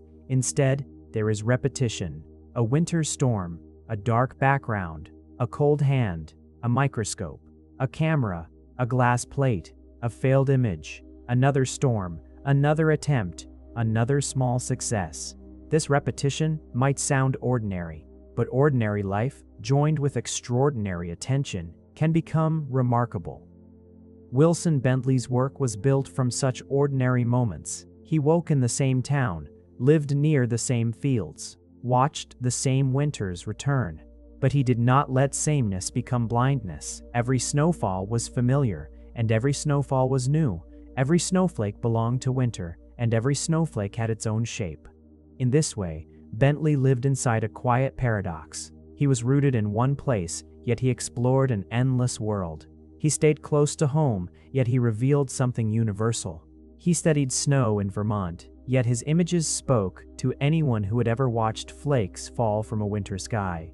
There is a deep peace in that, a reminder that a meaningful life does not always require constant movement. Sometimes it requires depth, to remain, to observe, to return, to give years to a question small enough to fit beneath a microscope, yet large enough to change the way people see an entire season. Bentley's scientific work came from consistency. He did not merely admire snowflakes once. He recorded them, he compared them, he built a collection, he noticed variation, he preserved evidence, he made images that others could study. These are scientific acts, even when performed far from the centers of academic power. A scientist is not only someone with a title. A scientist is someone who asks the world careful questions and accepts the discipline of evidence. Bentley asked his questions quietly. What forms can snow crystals take? How are they alike? How are they different? How can their designs be preserved before they melt? What can the smallest pieces of winter reveal? And then he answered not with speeches, but with photographs, one image after another, thousands of them, each one a little piece of evidence, each one a little act of devotion. At the same time, he was also an artist, not because he invented the forms he photographed. He did not. Nature made them. The clouds made them. Cold air made them. The invisible path of each crystal through the atmosphere made them. But Bentley chose how to reveal them. He placed them against darkness. He preserved their contrast. He allowed their symmetry and delicacy to be seen. He transformed a disappearing crystal into an image with stillness and grace. His photographs do not feel cold in the way a scientific chart can feel cold. They feel intimate. They feel almost tender. A white crystal alone against blackness. A little winter form held in silence. Something that was once falling. Something that was once melting. Something that would have vanished entirely if one patient person had not been waiting. This joining of science and tenderness is what makes Bentley's work so memorable. He did not reduce snowflakes to data alone, and he did not treat them as vague symbols alone. He allowed them to be both real natural structures and objects of wonder, evidence, and beauty. This was the balance of his life. The farmer's patience, the photographer's eye, the scientist's careful record, the poet's admiration. All of these lived together in him, and all of them were needed. Without the farmer's patience, he might not have endured the waiting. Without the photographer's skill, he could not have preserved the crystals. Without the scientist's curiosity, he might not have gathered and compared so many forms. Without the poet's wonder, he might not have cared so deeply in the first place.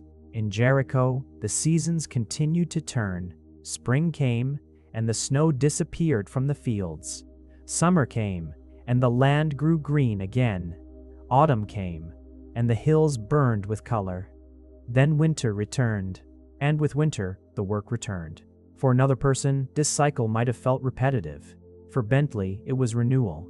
Each winter brought another chance to see what the sky would create, another chance to catch the designs of cold air, another chance to add to the growing record. It is worth pausing here, gently, to feel the scale of that devotion. Not one storm, not one year, not one lucky photograph, but a lifetime of turning toward the same quiet subject with fresh attention.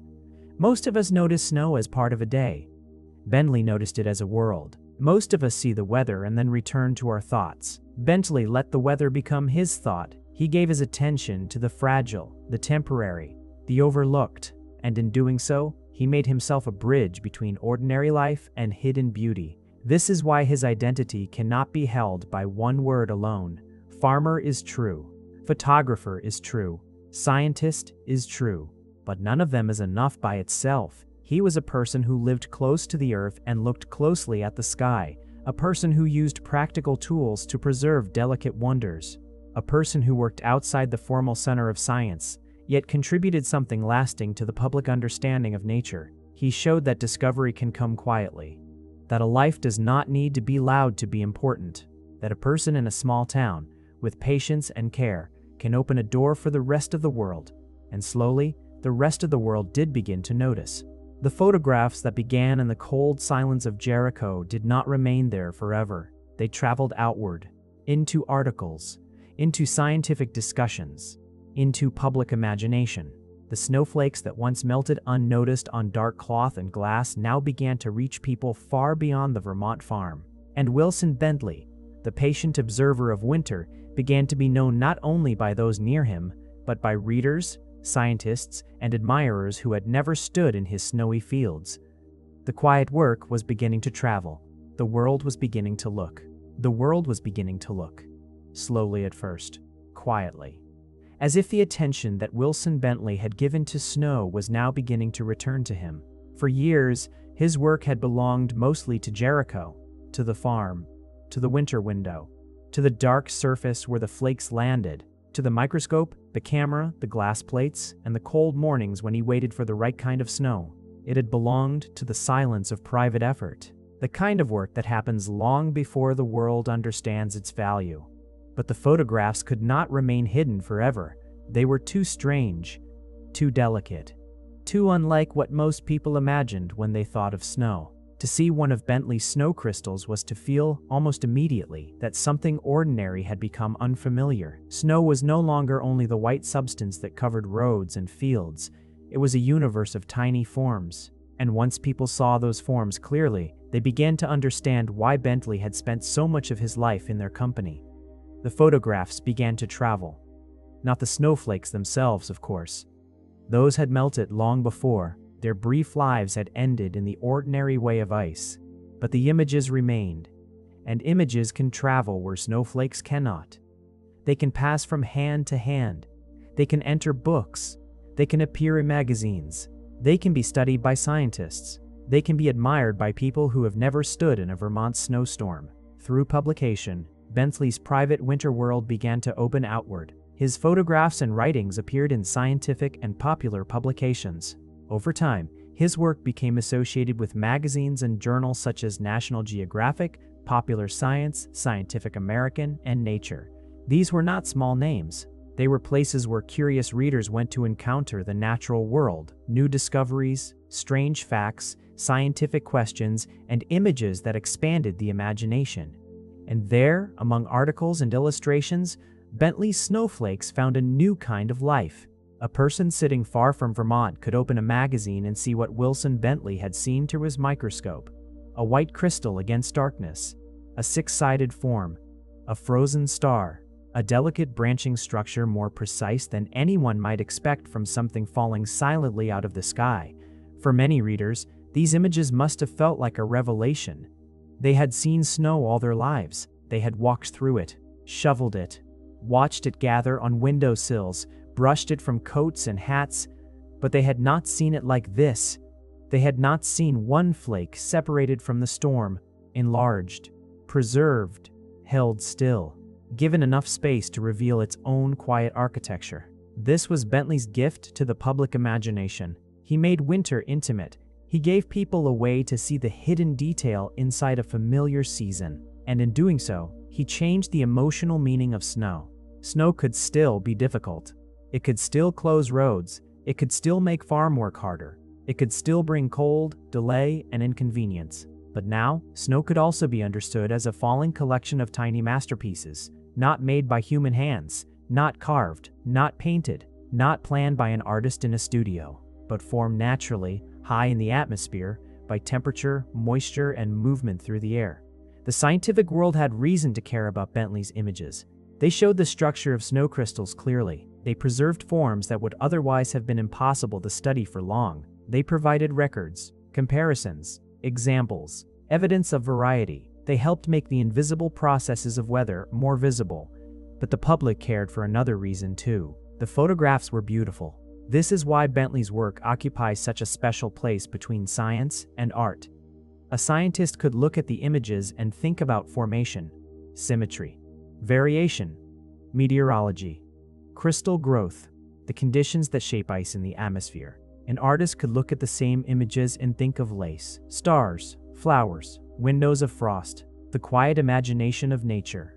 A child could look and simply feel wonder. And all of these responses were valid. Bentley's snowflakes did not need to belong to only one world. They belonged to knowledge, and they belonged to beauty. They belonged to careful observation, and they belonged to dreamlike attention. This is one reason his work became memorable beyond the narrow boundaries of technical study. He did not only collect data, he gave people an image they could carry in the mind. The snowflake as an individual, the snowflake as a delicate six-sided design, the snowflake as something unique, brief, and worthy of admiration. The more people saw his photographs, the more the idea spread. Winter itself began to feel more detailed. The next time snow fell outside a reader's window, perhaps that person looked a little differently. Perhaps they held out a sleeve or a glove and tried to see a single flake before it melted. Perhaps they remembered the dark backgrounds in Bentley's photographs. Perhaps they imagined each crystal falling with its own small history. And that is how quiet work changes the world. Not always through loud declarations, sometimes through a shift in seeing. Before, people saw snow. After Bentley, more people saw snowflakes. Before, they saw a white covering.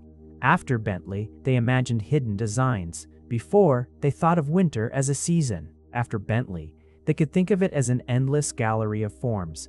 The attention of scientists and readers did not make Bentley into a different person overnight. He remained tied to Jericho. He remained close to the farm. He remained the same patient observer, still waiting on storms, still working with cold hands and delicate subjects. But now, his work had companions. People elsewhere were looking too. The crystals he had saved were no longer only his private wonder. They had entered the larger conversation of nature. And there is something deeply moving about that. A man in a small Vermont town spends years trying to photograph what melts almost immediately. He works in quiet. He fails often. He continues. And then, slowly, the world begins to understand. The small thing he loved was not small after all. Or rather, it was small. But its meaning was not. A single snowflake could open questions about form, weather, individuality, beauty, and the hidden complexity of nature. A tiny crystal could connect the farmer's field to the scientist's desk, the child's wonder to the adult's curiosity, the quiet winter window to the printed page. Bentley's photographs also carried a kind of calm that suited their subject. They did not shout for attention. They invited it. They asked the viewer to slow down, to lean closer, to notice edges, to trace branches, to compare one form with another, to feel the silence around the image. In this way, the photographs preserved not only the shape of snowflakes, but something of Bentley's own way of seeing. Patient, reverent, unhurried, careful. The world was not only seeing snow crystals, it was seeing through Wilson Bentley's attention, and that attention had been formed by years of rural life, winter weather, failed drawings, difficult experiments, and repeated acts of looking. Recognition came because the work deserved it. But it had not been the beginning of the work. Wonder had come first. The magazines, the articles, the scientific interest, the public admiration, all of these arrived later. Before any of it, there had been a boy at a window, a microscope from his mother, a camera difficult to obtain, a cold room, a dark surface, a snowflake melting too fast, and the refusal to stop trying. That is what made the recognition meaningful. It was not empty fame. It was the outward echo of a life already devoted to its subject. By the time more people began to notice his images, Bentley had become a kind of interpreter between winter and the human eye. The snow had always been falling. The crystals had always been forming. The beauty had always been there. But he had found a way to translate it. From ice into image. From moment into memory. From private wonder into public knowledge. And as the years moved on, the photographs continued to gather. The collection grew. The reputation grew. The idea of the unique snowflake spread more widely, and Wilson Bentley continued his quiet work, still connected to the farm, still faithful to the snow, still waiting for the delicate forms that winter might send. All of this was moving toward a final achievement. A book, a lasting collection, a way to gather decades of patience into one place, a volume that would carry his snow crystals beyond the storms that created them, beyond Jericho, beyond his lifetime, and into the hands of future readers who would open its pages and find, preserved there, the silent architecture of snow. The silent architecture of snow. That was what Wilson Bentley had spent his life preserving. Not in stone, not in marble, not in wood or iron, but in photographs, in fragile images made from things even more fragile than the paper that held them. A snowflake would fall. A crystal would appear. A brief structure would rest for a moment against darkness. Then the camera would receive it. And later, long after the ice itself had vanished, the image would remain. By the later years of his life, Bentley had gathered an extraordinary collection.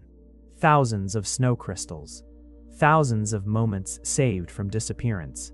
Each one formed in silence. Each one caught through patience. Each one preserved because he had been willing to return to the same work, winter after winter, for decades.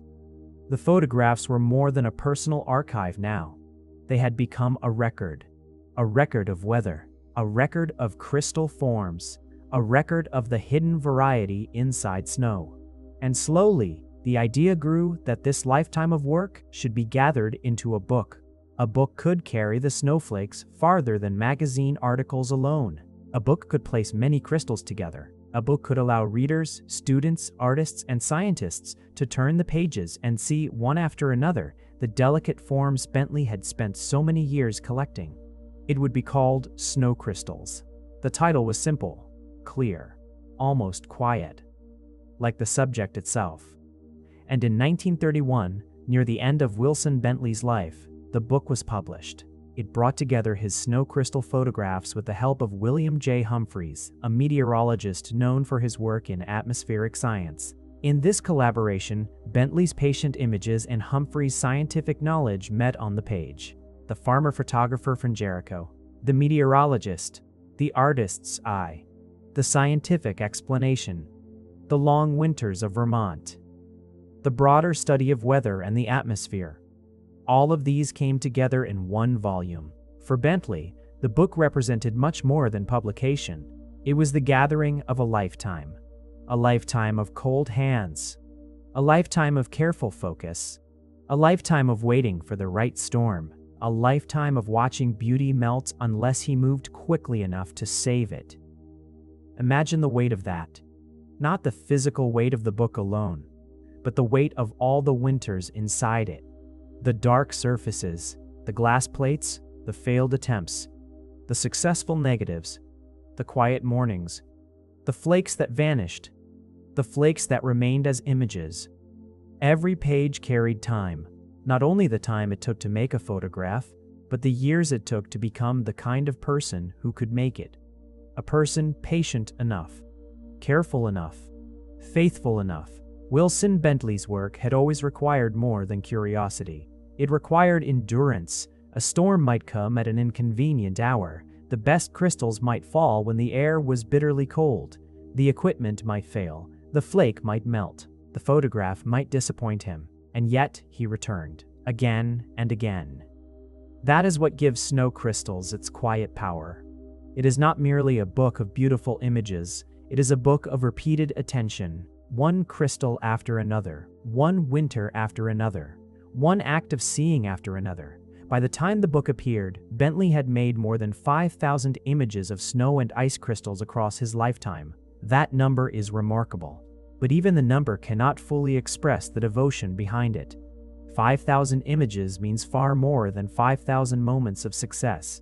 It suggests all the attempts around them, all the waiting, all the storms that did not give the right snow, all the crystals that arrived broken, all the plates that failed, all the cold mornings when nothing useful came, all the times he must have had to begin again. The book held the successes, but behind every success was patience. This is one reason his work feels so peaceful even now, because nothing about it feels hurried. The snowflakes are still. The dark backgrounds are calm. The white crystals seem suspended outside of time, and yet each image was made in a race against time. The calm result hides the urgency of the making. A snowflake can look eternal in a photograph, but Bentley knew better than anyone how temporary it was. He knew that each form had to be received quickly, carefully, humbly. He knew that the beauty he preserved was always on the edge of vanishing, and perhaps that is why his photographs carry such tenderness. They are not possessive. They do not seem to conquer nature. They seem to thank it. They seem to say, "This was here, only for a moment, but it was here, and it was beautiful." In snow crystals, the individual flakes become part of a larger meditation. One page shows order, another shows variation. One crystal appears like a star, another like a fern, another like a wheel, another like frozen lace. Together, they suggest that nature's imagination is not limited by scale. The very small can be endlessly rich. The brief can be meaningful. The silent can speak. Bentley had always understood this. The book allowed more people to understand it with him. Readers could now see not one snowflake, but many. They could compare them, notice their differences, trace their branches, feel the astonishing variety of forms made by cold air and water vapor. They could begin to understand why Bentley had never tired of looking, because there was always another form, always another variation, always another small surprise falling from the sky. The collaboration with Humphreys also helped place Bentley's images within the broader world of science. Snow was not only lovely, it was meteorological. It belonged to clouds, temperature, humidity, and atmospheric conditions. Each crystal was shaped by the invisible journey it took before reaching the ground. The photographs could inspire wonder, but they could also invite study, and this was the balance that had always lived in Bentley's work. Beauty and knowledge, art and evidence, poetry and observation, a farmer's patience and a scientist's question, a photographer's craft and a child's astonishment. By 1931, Wilson Bentley was no longer young. The boy who had once looked through a microscope by the window had become an older man, known for the very thing that had fascinated him since youth. He had stayed with his subject for nearly a lifetime. He had not abandoned it when it was difficult. He had not turned away because it was small. He had not decided that the world's attention was necessary before the work mattered. He had simply continued. That is the deep lesson of this part of his life. Some achievements are built quietly, without dramatic turning points every day, without applause, without certainty. They are built through returning to the window, returning to the storm, returning to the instrument, returning to the same question. What does this small thing reveal, and how can I help others see it? Snow crystals was the answer of an entire life, not the only answer, not the end of the mystery, but a beautiful gathering of what he had spent decades trying to preserve, a book of winter, a book of patience, a book of forms that would have vanished without him. When the pages opened, the snowflakes rested there in silence, no longer falling, no longer melting, no longer threatened by breath, warmth, or time in the same way. They had crossed from weather into memory, from storm into image, from image into book. And through that book, Wilson Bentley's quiet work could continue speaking after the storms had passed. It could speak to scientists, to artists, to children, to anyone who had ever looked out a window and watched snow fall without fully knowing what was hidden inside it. It could remind them that the world is full of small doors, that sometimes a microscope can become one, that sometimes a camera can become one, that sometimes a snowflake itself can become one. A door into patience, a door into wonder, a door into the delicate order of things. For Wilson Bentley, the book was not separate from the winters of Jericho. It was made from them. Every photograph had begun in cold air. Every image had once been a real crystal, drifting down from a real sky. Every delicate form had rested briefly in the hands of time before Bentley preserved it, and now they were gathered together. A lifetime of snow, a lifetime of looking, a lifetime of believing that the smallest things deserve attention. But winter, for Wilson Bentley, had not yet finished its story. The same season that had given him wonder, purpose, and beauty would also stand near the final chapter of his life. But winter, for Wilson Bentley, had not yet finished its story. It had been with him from the beginning. In the fields of Jericho, at the farmhouse window, in the frost on the glass, and the snow falling over barns, fences, roads, and quiet hills. Winter had given him his first wonder. It had given him his life's question. It had given him the crystals he loved, the photographs that made him known, and the quiet work that carried his name beyond Vermont. And in the final year of his life, winter was still near him. By 1931, Wilson Bentley was an older man. The boy who had once leaned over a microscope with amazement had lived long enough to see his delicate work gathered into a book. Snow crystals had been published. The images he had saved across decades were no longer only scattered records, private plates, or magazine illustrations. They had become part of a lasting collection, a book of snow, a book of patience, a book that held between its pages the brief architecture of winter. For a person who had spent so many years trying to save what melted, this must have carried a special quiet meaning. The flakes themselves had always disappeared. They had melted on glass. They had softened in the air. They had become water and vanished into the ordinary world. But now their forms remained. Not one, not a handful, but thousands. A lifetime of looking had been gathered. A lifetime of cold mornings had left something behind. And yet, Bentley's own life remained simple. Recognition had not removed him from the landscape that shaped him. He was still connected to Jericho, still connected to weather, still connected to the rural rhythms that had formed his patience. The world had begun to notice him, but he had not become a man of noise. His greatness remained quiet, the same quietness that had always belonged to his work. In the last season of his life, one can imagine him still surrounded by the familiar signs of Vermont winter. The pale sky, the bare trees, the white fields, the cold air that sharpened every breath, the snow falling as it had always fallen over the town he knew so well. There is something deeply fitting and deeply tender in the closeness between Bentley and winter. For some people, a season is simply a background. For him, winter had been companion, subject, teacher, and mystery. It had asked patience from him. It had rewarded him with beauty. It had tested his hands and his instruments. It had brought disappointment and discovery. It had been the condition of his work and the source of his wonder. And then came the final winter. Accounts of Bentley's last days often connect his death with the cold weather he had spent his life studying. He is said to have become ill after being out in a snowstorm. The illness developed into pneumonia, and on December 23, 1931, Wilson Bentley died. He was 66 years old. It is a sad ending, but not a loud one. There is no need to make it dramatic. His life had never depended on drama. It had depended on attention. And so perhaps the most fitting way to remember his last winter is quietly. A man who had spent decades watching snow was near snow at the end. The same season that had filled his childhood with wonder remained present in his final days. The same cold that had preserved his crystals for a few precious moments also belonged to the world in which he said goodbye. Outside, winter continued. Snow still fell over Jericho. It gathered on roofs, it rested on branches, it softened the fields, it covered the roads and fences and stone walls. And somewhere in that falling snow, there were crystals as delicate as any Bentley had ever photographed. Tiny six-sided forms, brief designs, each one descending through the air, each one carrying its own shape, each one appearing for only a moment before joining the white earth below.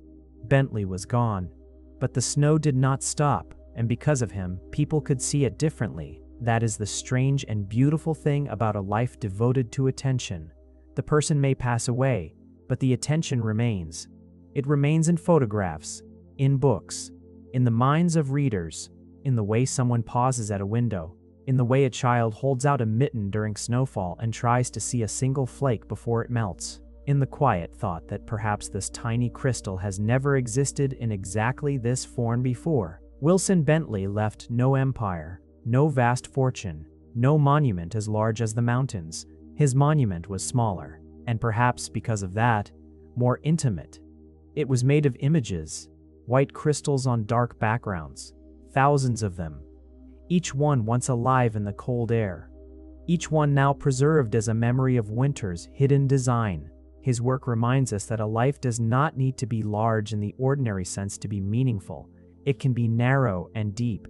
It can return to one subject again and again. It can choose patience over spectacle. It can find its greatness in noticing what almost everyone else overlooks. Bentley noticed snow, not as a blur, not as weather only, not as inconvenience, but as form, as structure, as delicate beauty, as something worthy of being seen before it disappeared. And in that act of seeing, he gave the world a new way to look. After his death, the name Snowflake Bentley remained, a gentle name, almost storybook in its softness. But behind it was a real life of discipline and persistence, a life of farming and instruments, a life of cold rooms and careful focus, a life of repeated attempts, a life spent close to one of nature's most temporary wonders. He had followed snow from childhood curiosity to scientific record, from the window to the microscope, from the microscope to the camera, from the camera to the printed page, and finally from his own lifetime into memory. The snowflakes he photographed still seemed to float in darkness, silent, fragile, perfectly still. They invite us to slow down, to look longer, to believe that small things can hold vast beauty, to remember that the world does not reveal all of itself to the hurried eye. Wilson Bentley's last winter closed the story of the man, but it did not close the story of his work. Every winter, when snow begins to fall, his quiet vision returns. In the soft whiteness outside a window, in the cold air before dawn, in the delicate flake that lands for a moment on a sleeve, in the thought that even what disappears can matter. The man who listened to snow had completed his season. But the snow kept speaking, and because of him, more of us had learned how to listen. And because of him, more of us had learned how to listen. To the snow, to the silence, to the small and temporary things that pass through the world almost unnoticed. Wilson Bentley's life reminds us that wonder does not always arrive loudly. Sometimes it comes softly. It comes as frost on a window, as a pale sky over a winter field, as a single snowflake resting for one brief moment against darkness. It comes to those who pause, to those who look again, to those who believe that even the smallest thing may carry a hidden design. Bentley spent his life teaching the world this quiet lesson, not through great speeches, not through power or wealth, but through patience, through attention, through the gentle discipline of returning again and again to the falling snow. He showed that beauty can be brief and still be meaningful, that something may last only a moment and still deserve to be remembered, that the world is filled with delicate forms waiting for a careful eye. Some people look at winter and see only cold. Wilson Bentley looked and saw architecture. Some people saw a white field. He saw countless individual crystals. Some people brushed snow from their sleeves and walked on. He leaned closer. And because he leaned closer, the rest of us can see more clearly. Now, as this quiet story comes to an end, imagine the snow still falling over Jericho. The fields are dark beneath the winter sky. The farmhouse window glows softly. The trees stand still. The air is cold and calm. One snowflake falls, then another, each one silent, each one delicate, each one shaped by its own small journey through the sky. For a moment, each crystal exists in perfect stillness. Then it melts, or joins the white ground, or disappears into the larger silence of winter. But somewhere, because of Wilson Bentley, we remember to wonder. We remember that small things matter. We remember that patience can reveal beauty. We remember that even in the quietest corners of the world, nature is creating forms too delicate to last, but too beautiful to ignore. So let the snow continue to fall, softly, slowly, without hurry. Let the night grow still. Let the mind grow quiet. Let each thought drift down like a snowflake through the dark winter air. Brief, gentle, weightless, and unique. Wilson Bentley listened to snow, and tonight, for a little while, we have listened with him.